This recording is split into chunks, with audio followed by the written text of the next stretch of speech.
Hello everyone, it's Trish of Neo Yoga. I wanted to share with you a little exercise that you could do on a daily basis to just kind of open up your thoracic spine. So that area of the body where we see our rib cage coming out to support some of our most vital organs like our heart and lungs.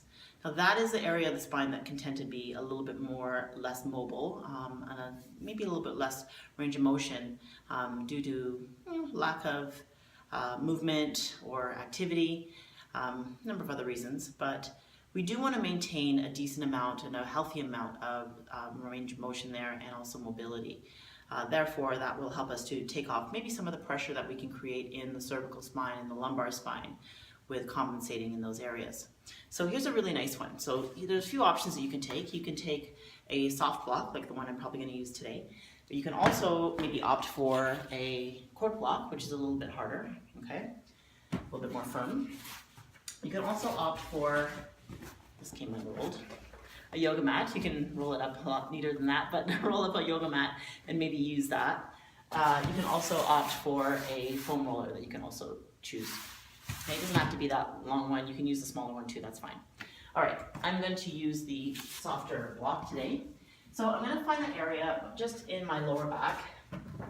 That area just in the middle of my back. So looking at maybe just right underneath the shoulder blades. It doesn't have to be that spot. You can go a little bit lower, you can go a little bit higher, but that's just the area that I'm going to choose for today. But you can certainly work through those areas in one session where you're moving the block up and down a little bit just to kind of get that opening in the spine. Okay. So other thing I'm going to be sure to do is draw in through the lower belly, because I don't want to leave my lumbar really vulnerable while I'm tweaking back and forth. I really want to make sure that I'm kind of hugging in around the waist, creating a little bit more length in that area just to support myself. I'm not losing that natural curve, but I am creating more length and creating more support. Okay, so I'm going to place the block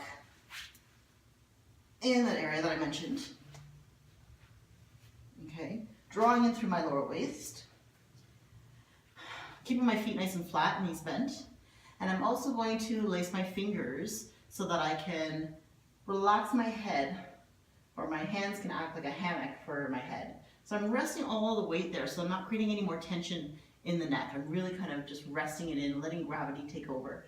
And I'm narrowing the elbows, keeping them pointed up towards the ceiling the whole time through the movement. Okay, so I'm just going to take an inhale and exhale to come up.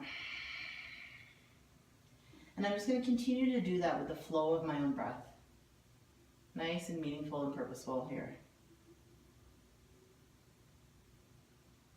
And as I go through, I might find, and you might find, that as you're working more into the area and creating a little more circulation in that area, you might find the ability to even open up to the point where you're able to take your head all the way back and maybe even the arms all the way back. And I may hang out here for a minute, just taking a few breaths. Still keeping that area of the lower belly drawn in. Just to enjoy that opening.